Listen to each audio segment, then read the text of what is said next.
It's your boy eBay Fight Predictions in the building, and this is your Gilbert Dorino Burns versus Khamzat Chimaev breakdown. I love this fight. April 9th, UFC 273, probably the most hyped fight of the card. We're gonna see if Mr. Wolf Boy Khamzat Chimaev, as I like to call him, is for real, and we're also gonna see if Gilbert Burns can end the hype train and leave these cliff dwellers crying. So I love this fight. Nothing really besides what I said. There's no real story going into this. It's just a story of who's more real than the other, who's more game than the other, who's the guy that's willing to take the fight on short notice or fight anybody, and that's what it comes down to. Obviously, Gilbert is the number, I think, 2 welterweight in the world. He probably is, which, you know, he's doing Mr. Chimaev a big favor and giving him probably the biggest fight of his life. And if he wins this, I mean, it's title shot and up. In my humble opinion, I think he should fight Colby Covington. Same thing with Dorino. I think that's fair. But yeah, number 11 versus number 2. So number 11 in Khamzat and number 2 in Gilbert. This is fucking just out of control, crazy that Mr. Chimaev is fighting this guy. But it is what it is when you have your whole entire company behind you. So it must be cool for Chimaev. But this fight is so special. I had to give it a 6-fight breakdown. Last time I ever did that was, I think, Dustin Poirier versus Charles Oliveira. I've been doing kind of like these little 3-fight breakdowns for these breakdowns, so I can do a lot more of them. I was like really intrigued by this fight, so I kind of gave it a really big breakdown. But let's look at the stats, y'all. Gilbert Dorino Burns comes in with a record of 20-4. He's fighting out of Brazil. No, he's from Brazil, but he's fighting out of Florida. Age 35, which is a big factor coming into this fight. I had a 5'10" and reaches 71. Khamzat 10-0, fights out of Sweden. Age 27, a height of 6'2" and reaches 75. So obviously some of the 2 big factors from the stats that I'm seeing right now are obviously the reach and the age. The height, yeah, but the height doesn't really play too much of a big factor. But yeah, that is something I'm also looking at. Burns is in the last year of his prime. 35 is the last year of your prime. It's just known. I know some people like to change it and make it 34, but it's most of the time it's 35. It's 35. But yeah, I think if Khamzat, he's the taller, longer, obviously bigger dude.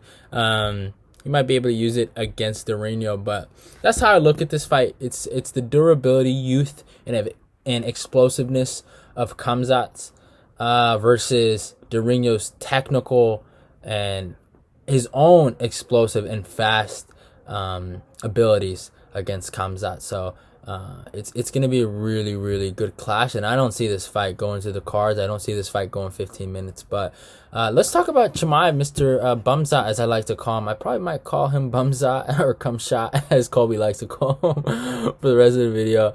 I might just, throw it here and there. But there was a fight I wanted to really look at and highlight because I did do a 6-fight breakdown, and I feel, my humble opinion, the 6 fights that really, really matter.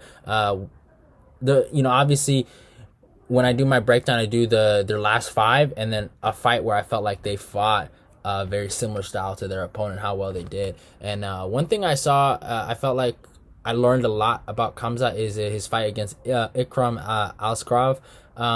I'm sorry if I'm mispronouncing your name, Ikram. But, I kind of posted on my YouTube saying the day Bumzat couldn't take down Ikram. But, he legitimately couldn't take him down. Real talk, he couldn't take him down. Many attempts, and Ikram actually reversed him with a really, really beautiful attempt on not only just a hip toss, but it was a real good attempt on that. He almost got him, but I give Khamzat his respect. He was able to recover, but yeah, every takedown attempt got stuffed. But he did end up winning the fight via uppercut. It was a beautiful uppercut. He switched the angle, slipped his head out of the center line and just threw it, and it was a really, really good shot. I give where credit is due. Almost kind of like reminiscent of the Marlon Moraes fight, man. That was nuts. But yeah, man, and that's the thing about this guy. It's something you'll notice throughout all his fights is he's a very, very fast finisher, and he kills people. And I know a lot of people, they love the word finish, right? They love the word KO. They love the word getting them done quick. You know, it's not a word, but still, they love that aspect of MMA, quick fights, you know, guys that look amazing in a quick amount of time, and he's doing his job. But I will tell you one thing, just because you finish fights a lot quicker, just because you're entertaining, doesn't mean you're actually the better fighter. But then, yeah, his next fight that he had was against Mazwad Holangwa, African boy. This was his last fight at Brave, and then he got the call up to the UFC. This was a complete domination, man. He picked homie up and threw him to the next side of the cage, right to his corner. It was brutal to see. I think he got maybe another takedown in the next round, and then submitted him right after that. He just completely, he put it on him, man, and it was a very, very dominant performance, and that was the fight that got him into the UFC. And then he fights John Phillips at 185. John Phillips. He's so good. Comes out, you know, it's hype, man. It's hype. It's a lot of hype. That's what I love about this sport. Hype is a drug. Yeah. We're gonna compare what Dorino was doing in his 5th fight in the UFC to John Phillips, but I'll just say that before. I'll say that later for the video. But yeah, man, he took John Phillips down. Really, no problem at all.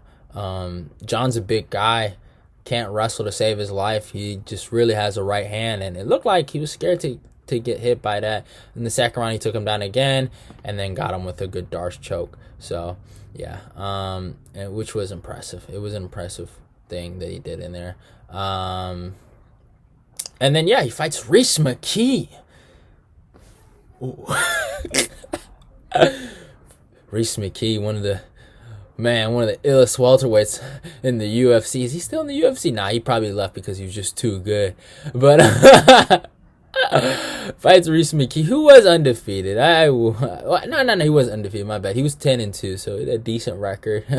But yeah, he picked him up, got him to the ground, and finished him via ground and pound. Nothing really much to talk about there. Again, he's finishing guys really fast. He's very explosive. And I mean this with no disrespect to my guy Yoel Romero, but he reminds me a lot of Yoel actually in the beginning of his career, where he was this just really fast, explosive guy. And because he was such a great freestyle wrestler, people didn't really know how to deal with him. But when he started dealing with some guys with folk style wrestling backgrounds, they figured him out. We're like, oh, all he has is a takedown. He can't really keep me down. Now Chimaev has shown that he really can't. He can keep guys down, but the difference is, one thing that Romero got exposed for in the Robert Whittaker fight was his gas tank. I see that being a really, really big factor going into this fight with Gilbert Durino, if he can get it there. And then he fights Gerald Mishart in probably his best win at middleweight. I'll just say that. Gerald has continued to win since this fight, and I give Khamzat his credit. He took Gerald out really quick with the quickness. The right cross was beautiful. If you actually notice what he did, he dipped his head actually out of the center line through that right cross. The guy has really good boxing. That's something I think that people don't really recognize about Mr. Khamzat, is actually he has really good boxing. A lot of people have been asking me like, oh man, is his combination boxing really good?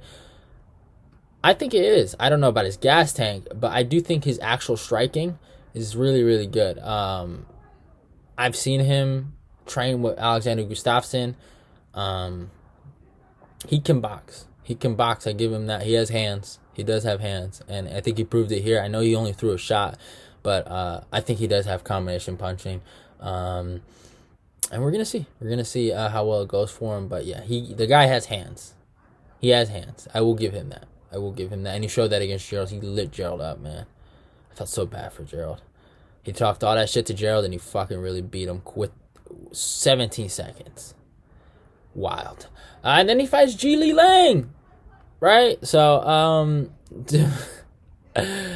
gets Ji Li Lang out of there, does his thing, picks him up, and just literally throws him to the other side of the octagon, and then takes his soul with that rear naked choke. That was savage. I will give him that. It was a savage.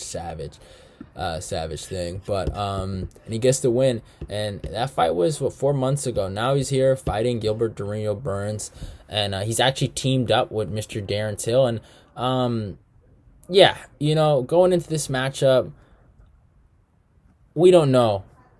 From the last 5 fights we saw, we don't know what his conditioning is like, but what we do know is he has great wrestling. He has a great freestyle wrestling background, so I give him his credit there. And he can strike, he can box. His explosive wrestling is really good. He actually had a wrestling match with Jack Hermanson, but I saw a clip with Darren Till, and obviously Darren Till isn't a good judge of character. Gilbert Durinho Burns is training with Shavkat Rakhmonov, fucking Vicente Luque, Michael Chandler, and Khamzat's training with Darren Till. But a quote is a quote, and a video is a video, so I'm gonna put it in here. But he did talk about Chimaev's conditioning, so it will be tested here, but apparently he has I just wanted to add it because, oh my god, Darren Till said he had good condition. I didn't want y'all fucking screaming that in the comments. So yeah, Darren Till does talk about his conditioning. So yeah, this is what it is. Go enjoy that clip for a little bit, and eBay's out of here. I'll be back after the clip. Adesanya's gonna have a really tough night. He's fucking super strong, man, and as I told you, the most impressive thing is his physical condition. He does not get tired. So can you imagine having a guy like that for 5 rounds? That's very tough. That's very tough. But first, I hope you guys enjoyed that clip of Blonde Brunson's son singing the praises of Chimaev. But let's get to Mr. Durinho Burns, man. This guy is a fucking stud, man. I know I have said I'll be honest. I've been pretty mean to Mr. Durinho. And I think for a really good reason. He was a snake. I don't like snakes. I'm not a big fan of snakes. I'm not a big fan of snake mentality, and I felt like he had that going into that fight with Kamaru Usman. And if you have been following me, I did pick Usman to beat his ass, and Usman did that, and I really enjoyed that. But there have been some pictures circulating between him and Usman, kind of like, laying the hatchet down. I'm sorry for being a snake almost. And there's some pictures I saw, and I like what I saw, so I kind of gave him some forgiveness here. But the guy is a stud, and he has fought a who's, and he is not scared of nobody, man. But one of the fights I really wanted to look at, where it felt like he fought a similar opponent to Khamzat, especially in the striking department, not in the wrestling department, but Rashid Magomedov, man. I felt like Burns did a really good job. Obviously, this was at lightweight, but he did a really good job in that first round, getting the takedown and controlling the round and winning that first round. But obviously, after Rashid caught him with that rear hook, Mr. Gilbert Durinho's chin went away. And that's one thing I was talking about for this fight, is that it's going to be Khamzat durability. Keyword durability. I just feel like Burns is not durable. He hasn't been durable his whole career. He just has he can't take a lot of punches to that chin. Nothing wrong with that. I think that's kind of natural. A lot of people are like that. But he was 10-0 going up against an 18-1 guy. So Rashid Magomedov was a really legit dude at one point in his career. And it was a good fight. But he did knock him down a few times and completely ended up winning the fight. And he ended up getting a 29-28 decision. I don't know if they scored that second round 10-8. But yeah, he ended up doing this thing, and there's certain things that Khamzat can really learn from this fight against Rashid.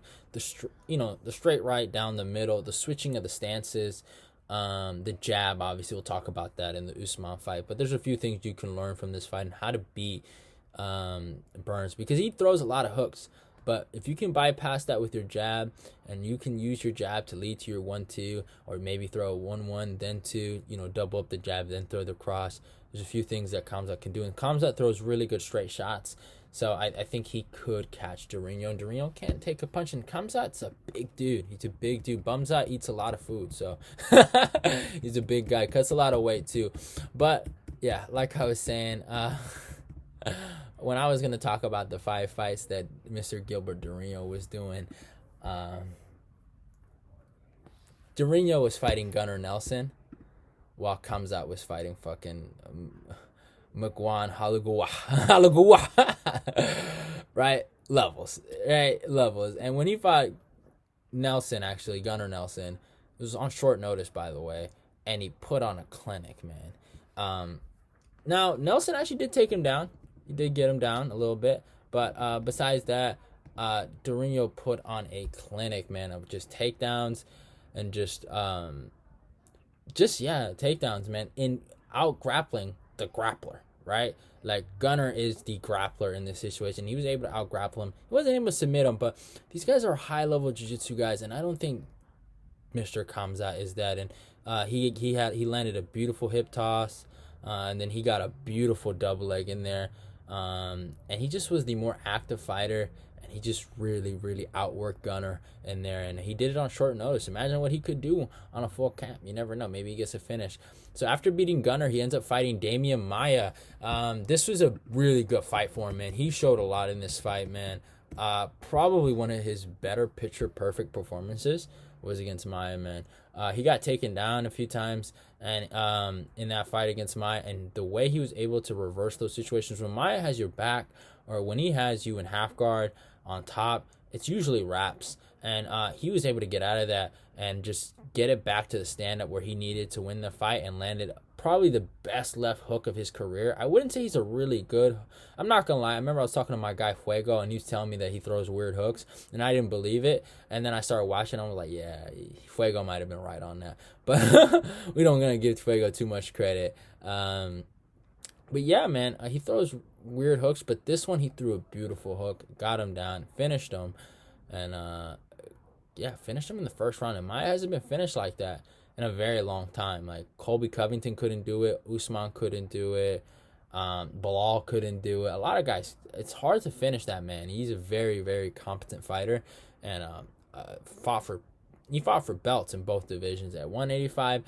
and at 170. And then Durinho, I think someone might say his best performance ever against Tyron Woodley. The problem is Tyron has fallen to a different low than I've ever seen him fall. It's really sad. I don't even want to bring him up sometimes because I like Tyron. But yeah, man, Durinho still was the second guy to beat him before even Colby, before even Luque. And he really showed us that Tyron was going down. And Durinho, and that's the thing about Durinho, being a former lightweight, he has a speed advantage. Tyron was known for being, fast twitch muscle fibers, right? Very, very big counters coming, knockout artist, He was gonna catch him.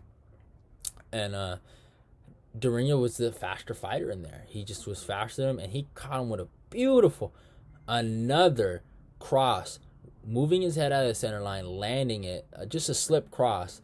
And man, he fucking stumbled Woodley. He hurt him bad, and really, really messed him up.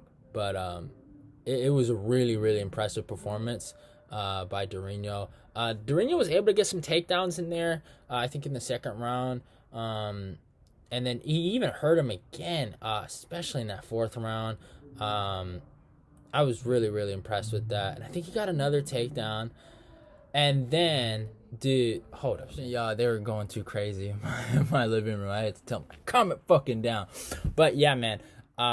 He got a takedown in that fourth round. No, he hurt him. He hurt him bad. That's where I was at. He hurt him bad in that fourth round. Hurt him bad. And then almost got a Darce choke.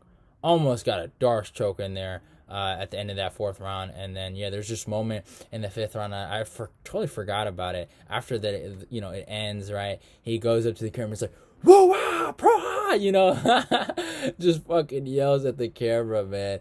And that's when that Burns was here, that he was a real number one contender. He was going to fight for that belt. And that's the difference between Mr. Khamzat. Burns earned it. You didn't. You don't deserve to be here. And that is the facts. And then he fought Kumar Usman. He had his moments, right? He dropped Usman, right? He had a really good first round. No, actually, I don't even want to talk about that part. I want to talk about before the fight where Usman took his soul for being a snake. There's a moment right when they're announcing them, and probably one of the coldest pre-fight just Bruce Buffer announcements, and when they face off, fucking Usman gets close to him, looks him in the eye, and tells him, "You fucking snake, like, I'm gonna fucking hurt you, I'm gonna hurt you," and then they center up again. And then, where they do the little thing with the referee, like, da-da-da-da, and you know the rules. And then Burns goes for the fist bump. And Usman was like, no, you snake bitch, I'm on your ass, all right? But, like I said, Burns had a phenomenal first round, actually. Dropped him bad. Had him doing a push-up damn near. But Usman weathered the storm and gave him the almighty Nigerian jab. And he jabbed him up all night long. There's actually mistakes before the jab, actually, that I felt like Durinho made, where what really saved Usman in that first round, where it helped him recover, actually, let's talk about that first round, was the moment where Gilbert pulled guard, and there was a really beautiful shot that Usman landed on Burns' body, where he just was like, boom!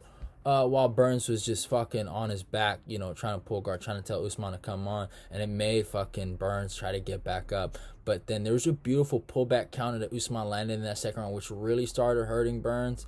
He landed that.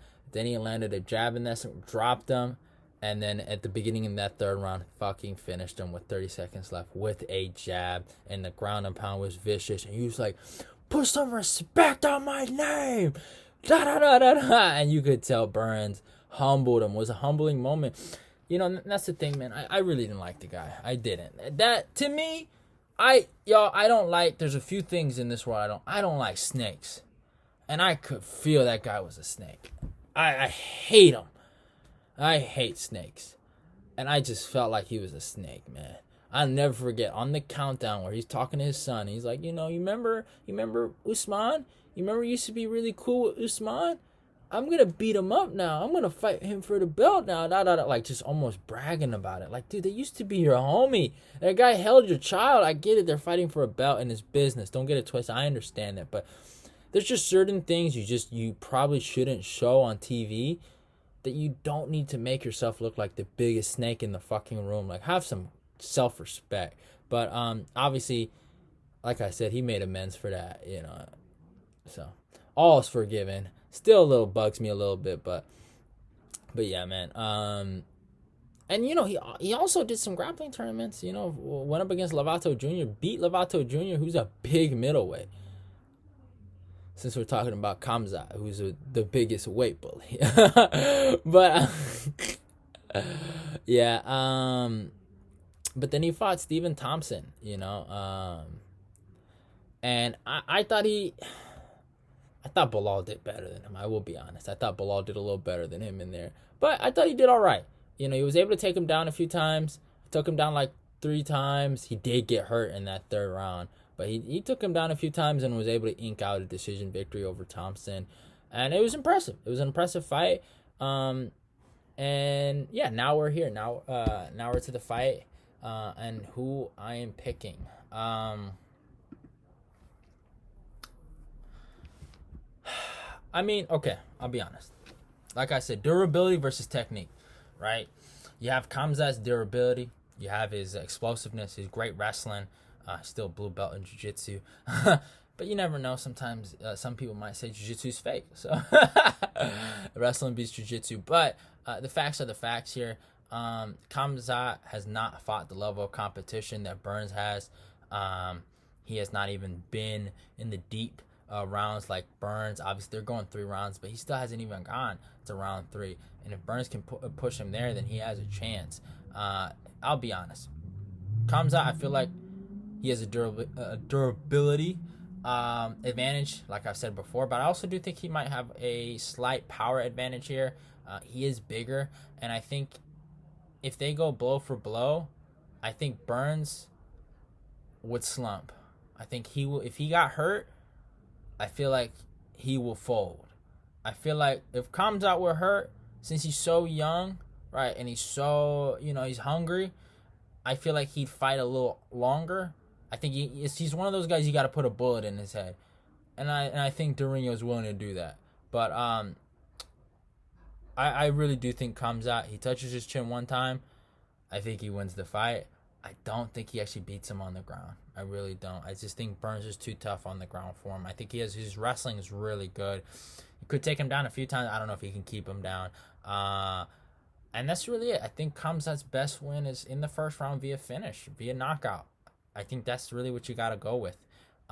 For Burns, man, I think he can win this fight in a lot of places. I think if he touches Khamzat with that fucking crazy lead hook that he jumps in with, almost like a jumping lead hook, he touches his chin, he gets a ground and pound finish, it could lead to something, right?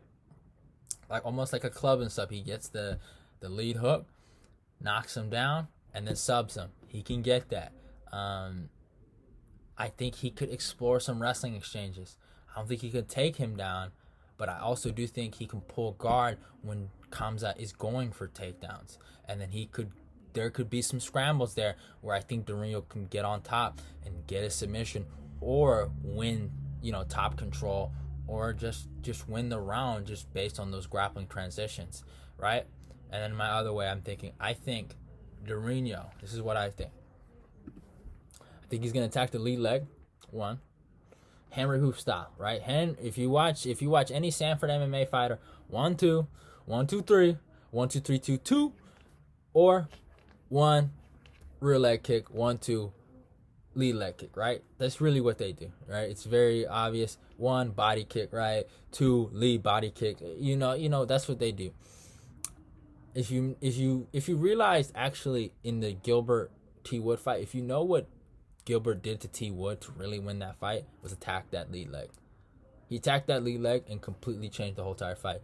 Khamzat is really boxing heavy, and I know he went to Tiger Muay Thai, so maybe they cleaned up some of those, Muay Thai and kickboxing fundamentals and maybe made him more well-rounded and stuff like that, and he might fucking be really light on the lead leg. But what I've noticed is that he's very, very heavy on the lead leg. And I think if Durinho can take out that lead leg in the first round, to start chipping, keep high guard like this. Protect your face, right? Be very, very conscious of the power, because I felt like Usman surprised him more than Usman really beat him, if I'm being honest. I think he can win this fight. I really do. I just really do. And then he can chip. He can start breaking him, and I do think Khamzat gets tired. I know Darren Till will suck the guy off, because it's what teammates are good for. I'm playing. But I don't think his conditioning is as good as Darren Till thinks it is. And I think he will break in the third round. And I think Durinho does sub him in the third round. So I got to go with Gilbert Burns by third round submission. That is my pick. But hope you guys enjoyed the video. And to the Bumzat army, I just want you to fucking know you're going to get humbled. On April 9th will be a very, very fun day. And it'll be a fun day for the homies. And we will all be laughing because it'll be funny. Your boy can stunt on people that can't wrestle. Let's see if he can stunt on Mr. Durinho. Like my boy Star Wars Khalil fan says it best, when a cliff dweller dies, angels will sing. So I think we'll be seeing some singing angels on Saturday. On Saturday night especially. Durinho Burns, we trust. In Durinho Burns we trust. And yeah, hope you guys enjoyed the video. Don't forget to follow me on my Instagram and my Twitter. Like, comment, and share the video. Can't wait for the fucking fights. Love y'all, and goodbye.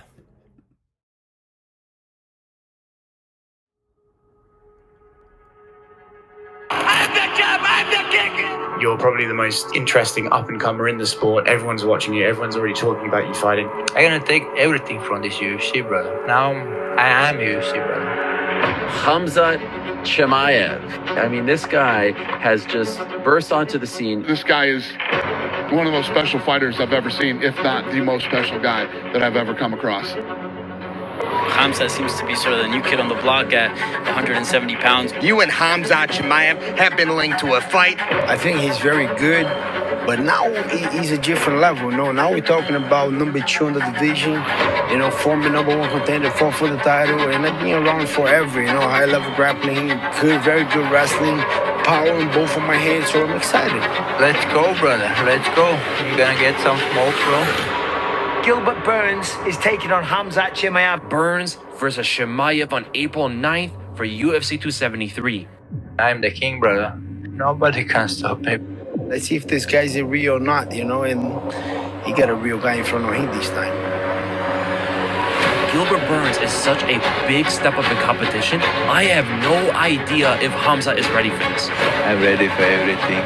Look at the story of Khamzat Chimaev. 4 fights, he's absorbed 1 significant strike. He's a freak of nature. He's really smart. He knows what to do. He's got sick timing. His wrestling is just different. He's a finisher. Like, he goes for the finish. He's not like one of these, wrestlers who just wants to lay on you. He is going to kill you. Let him be a little overconfident. I'm going to present a thing that he never saw before. Gilbert's athletic as shit. He is an elite Brazilian Jiu-Jitsu black belt. The man's a legend, the man's a warrior. He has some of the best jiu-jitsu in the UFC. He's got an incredible ground game. He's a really good wrestler. He's strong. He's got knockout power.